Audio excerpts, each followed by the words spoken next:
Magandang hapon sa inyong lahat. Ito po si Herbert Curia, author-promoter ng Bible Lives Promotions. Kakibat ang ating pananalig sa ating banal na Panginoon Diyos, banal na Panginoon Kristo at gabay ng katiban ng Kaliban ng Santa Maria, ay ating po binabahagi sa inyo sa linggong ito ang mensahe ng ating banal na Panginoon Diyos. Ang tema ng mensahe ng ating banal na Panginoon Diyos ay ang pagparito ng anak ng tao, Second Coming of Jesus Christ. Ngayon ay babasahin ko po sa inyo yung mga mensahe nito mula sa Bagong Tipan o mabuting balita ng paghahari ng ating banal na Panginoon Diyos sa pamamagitan ng banal na Panginoong Kristo. At ayon po dito sa kay Apostol San Mateo Kabanata 24, talatang 29 hanggang 31. Ito po yung mensahe. Pagkatapos ng kapighatiang iyon, magdidilim ang araw at hindi magliliwanag ang buwan. Malalaglag mula sa langit ang mga bituin. At mayayanig ang kapangyarihan sa kalawakan. Pagkatapos ay lilitaw sa langit at tanda ng anak ng tao at mananangis ang lahat ng bansa. Makikita nila ang anak ng tao na nasa alapaap, dumarating na may dakilang kapangyarihan at malaking karangalan. Sa udyat ng malakas na tunog ng trumpeta, susuguin niya ang kanyang mga anghel sa apat na panig ng daigdig at titipunin nila ang mga hinirang mula sa lahat ng dako. So, patuloy po natin sa kay Apostol San Lucas Kabanata 21, talatang 25 hanggang 28. Ito po ang mensahe. Magkakaroon ng mga tanda sa araw, sa buwan, at sa mga bituin. Sa lupa, ang mga bansa ay masisindak at malilito dahil sa ugong at mga dalugyong ng dagat. Ang tao'y hihimatayin sa lahat sa pag-iisip sa mga sakunang darating sa sanlibutan, sapagkat mayayanig at mawawala sa kanilang landas ang mga planeta at iba-ibang tulad nito na nasa kalawakan. Sa panahon yun, ang anak ng tao ay makikita nilang dumarating na nasa isang alapaap, may dakilang kapangyarihan at malaking karangalan. Kapag nagsimula ng mangyari ang mga bagay na ito, magalak kayo sapagkat malapit na ang pagliligtas sa inyo. Pagpatuloy po natin kay Apostol San Mateo Kabanata 24, talatang 36 at 44. Ito po ang mensahe. Ngunit walang nakaalam ng araw at oras ng pagsapit niyon. Kahit ang mga anghel sa langit o ang anak ngan, ang ama lamang ang makakaalam nito. Kaya maging handa kayong lagi sapagkat darating ang anak ng tao sa oras na di nyo inaasahan. Pagpatuloy po natin sa mga gawa, Kabanata 2, talatang 11 hanggang 21. Ito po ang mensahe. Magpapakita ako ng himala sa langit at mga kababalagan sa lupa, dugo, apoy at mga panlauso. Magdidilim ang araw ng Panginoon, ang dakila at malinging araw, at ang sino mang tumawag sa pangalan ng Panginoon ay maliligtas. Pagpatuloy po natin sa pahayag, Kabanata 7, talatang 12 hanggang 13. Ito po ang mensahe. At sinira ng kordero ang panganim na tatak. Lumindol ng malakas, ang araw ay nagnitin tulad ng damit na pangluksa. Naging kasimpulan ng dugo ang buwan, nalaglag mula sa langit ang mga bituin, gaya ng pagkalaglag ng mga bubot na bunga ng ikos kung binabayo ng malakas na hangin. Ito po ang mensahe at salita ng ating banal na Panginoon Diyos sa ating pagbabahagi ng mabuting balita o salita ng Diyos sa linggong ito dito sa Bible Lives Promotions. At ating pong pasalamatan ng ating Panginoon Diyos at ang ating banal na Panginoong Yeso Kristo. Maraming salamat sa ating banal na Panginoon Diyos at banal na Panginoon Yeso Kristo sa kanyang mensahe o salita at pagpapasakit para may parating sa atin ang gabay na ito. Ngayon ay ipaliliwanag ko po sa inyo itong mensahe ito mula sa tema na ang pagparito ng anak ng tao, the second coming of Jesus Christ. Ngayon ay Ayon sa ating banal na Panginoon, nais mapatid po sa atin ng ating banal na Panginoon Diyos mula sa Panginoon Kristo na yung sa pagbabalik ng ating banal na Panginoon Diyos, ng Panginoon Kristo o yung sa second coming, yung pagganap na ng ng kanyang itinakda na paghuhukom at pagbabalik ng Panginoon Kristo ay sinasabi ng ating banal na Panginoon Kristo ay gagawa siya ng mga iba't ibang mga kababalaghan na mangyayari sa pagsasagawa ng kanyang o pagsasagawa ng paghuhukom na ito. Pangunahin dito ay yung kapag halimbawa yung pagsira ng tatak ng banal na Panginoon Kristo ay sinasabi dito na magkakaroon ng eclipse, pagkulan ng buwan at magkakaroon ng eclipse. Magdidilim, tapos magkakaroon ng eclipse. At magkakaroon ng dislocation yung planet at magkakaroon ng meteor shower. Parang malalaglag yung mga bituin sa Earth, mga ganun. So, yun ay sinasabi na yun yung mga pangunahin na mangyayari kapag gaganapin na yung paghukom na mga kababalaghan na mangyayari. Ayan, magkakaroon ng iba't ibang mga paglindol, yung mga ganyan, mga sakuna na darating kapag darating na yung mga ang ating banal na Panginoon sa Kristo. At yun yung mga pangunahin na gagawin na mangyayari mga kababalaghan sa mundo. So ngayon yung yung pagbulan ng buwan, yan ay sabi ng ating banal na Panginoon, hindi mapipredict ni naman yung kanyang pagbabalik. So ibig sabihin ay walang makapagsasabi kung kailan siya babalik. Pero may hints. Sabi nga may hints. Ito nga yung hints. Pupula yung buwan at magkakaroon ng eclipse. Pero kailan yun? Kailan mangyayari yan? So walang makapagsasabi kung kailan mangyayari ang pagbulan ng buwan at pagkakaroon ng eclipse o yung pag-dislocate ng planeta. So kasi merong pinapatol yung mga tao na sinasabi nila, halimbawa through our science na predictable yung yung pagbulan ng buwan at saka eclipse sa iba't ibang mga panahon. Halimbawa kagaya bukas may prediction ng eclipse o maaari pagbulan pa ng buwan. So ngayon yung prediction na yon ay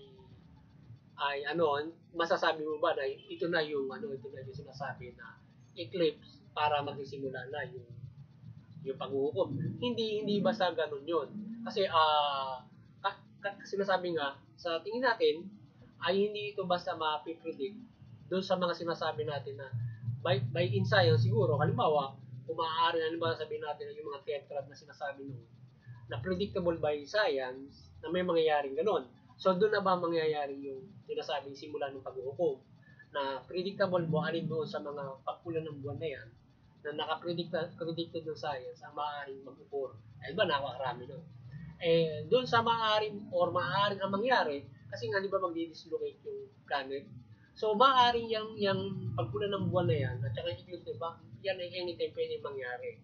Dahil kasi magkakaroon ng kababalaghan magdi-dislocate na yung pag-inog ng ating planeta at saka nung araw. Magkakaroon ng iba yan. Kung magdi-dislocate siya, kasama yan, magkakaiba ng pag-inog. So, maaari magkaroon ng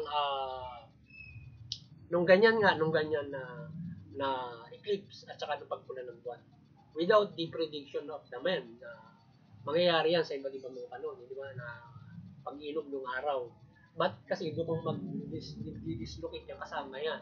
So ngayon, maaari hindi mo mapipredict na magkaka-eclipse at saka magkakaroon ng nung pagpula ng buwan. So maaari mag-occur na lang yan anytime. Kasi nga mag-dislocate na yung ating yung mga planeta at the same time siguro yung araw na yan ay ganoon yung mangyayari para magsimula na yung panghukom na hints do sa ating o propesya na pinahayag ng ating Panginoon Jesucristo ni San Juan. So ngayon ay so yan ay maaaring ganun yung maaaring mangyari, not just the predictable na halimbawa yung tetrad na yun. Kapag nakakita alin yung tetrad na yun, magsisimula yung paghuhukom, di ba? Kung predictable yun. Sabi nga nung hindi mapipredict hindi mo wala makapagsasabi kailan mangyayari yung pagpula ng buwan, di ba?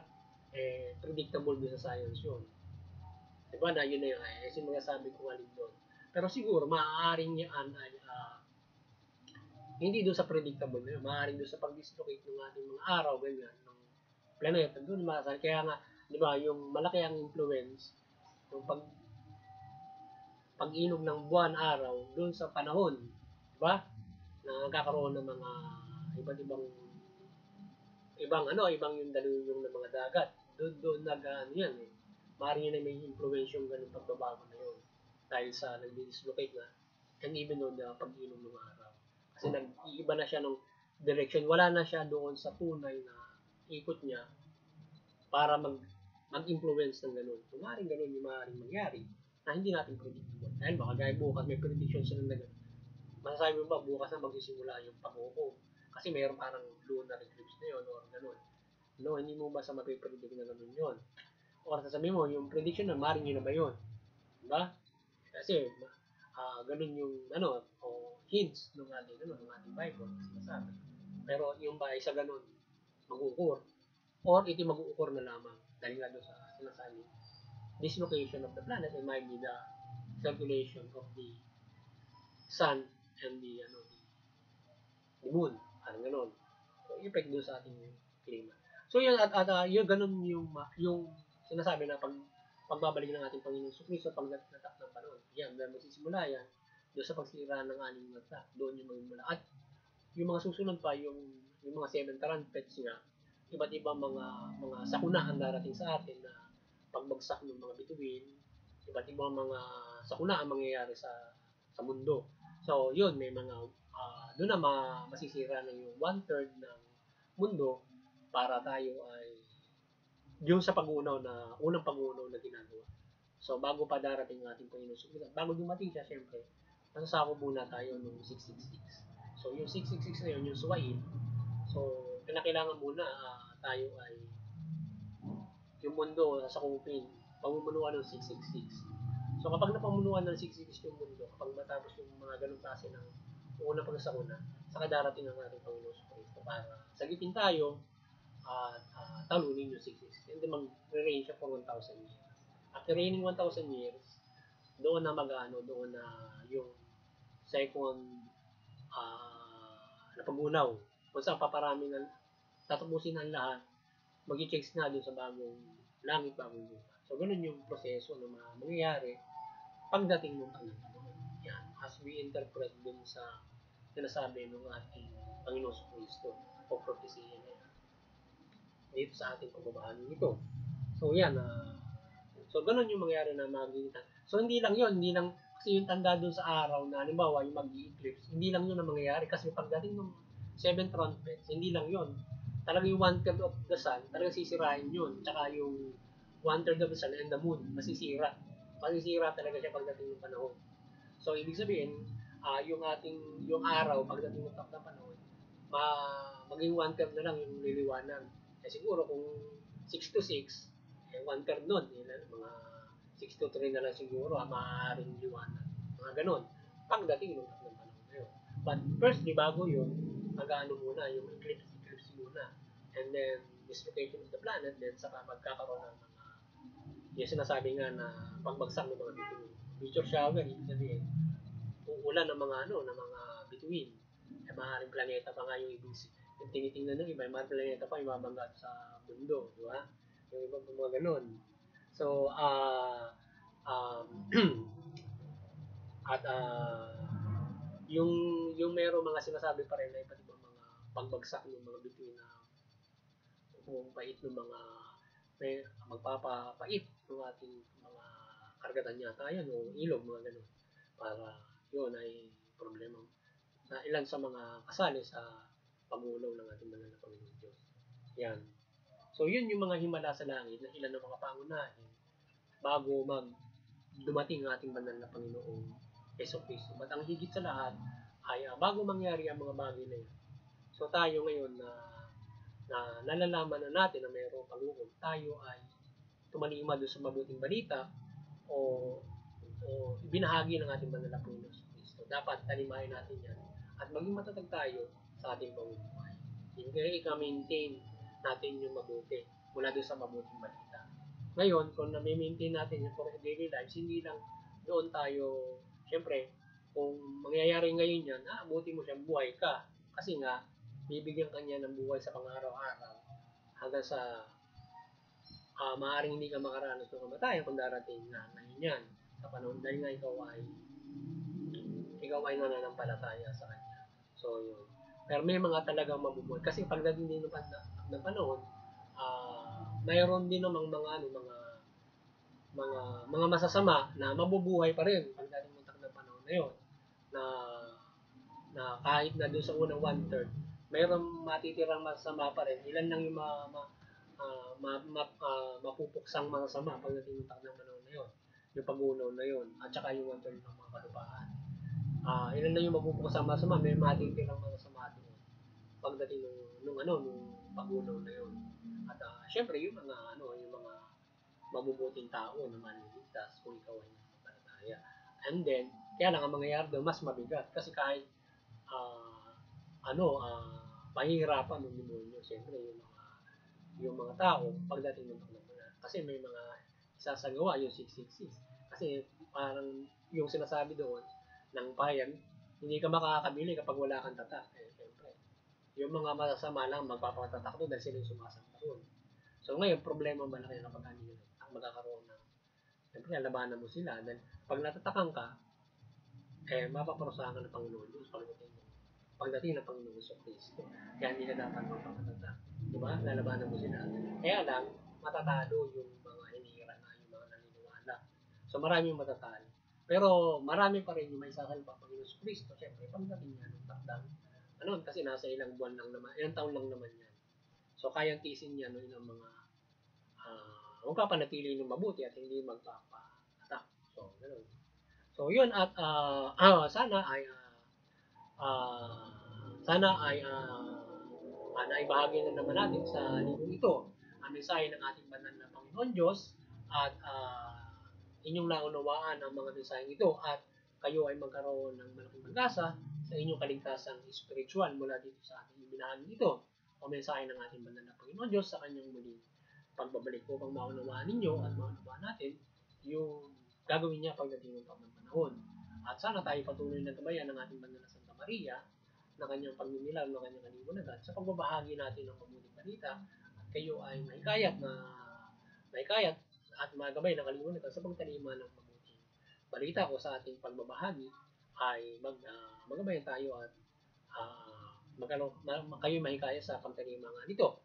At higit sa lahat, syempre ay tayo ay pakinggan ang salita ng banal na Panginoon at sa buhay natin upang tayo ay magkaroon ng kaligtasang spiritual. Yan. Hindi lamang yung gabay ng banal na Santa Maria ang himala na ginagabay sa ating banal na Panginoon. Marami tayong pwedeng higit sa banal na Panginoon Diyos para tayo ay maggabayan ng mga paghihimala ng ating banal na Panginoon Diyos mula Panginoong Yeso Kristo. Maraming kababalaghan ang pwedeng igabay sa atin ng ating banal na Panginoon. Itong kanyang salita ay isang katutak na kababalagan niya bago pa makarating sa atin at sa buhay natin. Kagaya ng pagbabahagi natin ng banal na Panginoon sa Kristo. Napakalaking kababalagan ng Panginoon sa Kristo para maihatid sa atin ang mabuting balita na kanyang isinagawa. So yung muli sana ay doon sa interfaith unity naman ay maliwanagan na lahat ng reliyon, maging iba't ibang reliyon ng Kristiyano, tayo magkaisa sa interfaith unity, unawaan natin yung ating reliyon, paniniwala, maging hindi naniniwala, makiisa. Sa ngayon, tayo nagkakaisa sa pagpapahiran ng kapayapaan o pagkakaisa nga, pagpapahiran ng kapayapaan, pagtutulungan, iba't ibang mabuting aral ng ating mga pinaniniwalaan ng iba't ibang mabubuti. At higit sa lahat, mahikayat natin ang pagkakaisa ng buong mundo at yung nagkakaisa ng mga bansa ay patuloy natin mapapayunti ang pagkakaisa. Dahil lipig. Hanggang sa pagdating ng banal na Panginoon sa Kristo, tayo ay nagkakaisa sa kapayapaan. Sapagkat yun naman ang gusto ng ating banal na Panginoon Diyos. Yan. At nauunawaan natin ang ating bawat man. Instead na magkaroon ng mga hidwaan, mga labanan ng bawat mga relihiyon. Yan. Tawag karasan, digmaan, at hanggang sa digmaan ng bawat mga bansa na nangyayari sa panahon na yun. At doon sa CBCP, Vatican Church, kayo patuloy na maliwanagan ni Banal na Santa Maria, patuloy niyo pagbuklarin ang sangkatauhan sa pananampalataya sa ating Panginoon Diyos mula Panginoong Jesucristo at mabuting balita. At sa ating munting kakayanan, sa pagbabahagi ng Bible Lives of Emotions ay patuloy tayong dumadalangin ng gabay ng Banal Santa Maria sa ating pagbubuklod ng sangkatauhan sa pananampalataya sa Panginoon Diyos mula Panginoong Jesucristo o mabuting balita na ating binabahagi. Sa mga kapamalaan, maliwanagan kayo ni Banal Santa Maria at magabayan kayo ng mabuting balita sa pagpapairan ng mabuting pamahala, patas na justisya at karapatan ng tao. So yan, pairan kayo ng mabuting pamahala, makatarungan, patas at makatarungan pamamahala at sa inyong at ang mga tao ay makapamuhay ng mabuti sa isang mabuting pamamahala. Muli, magandang hapon sa inyong lahat at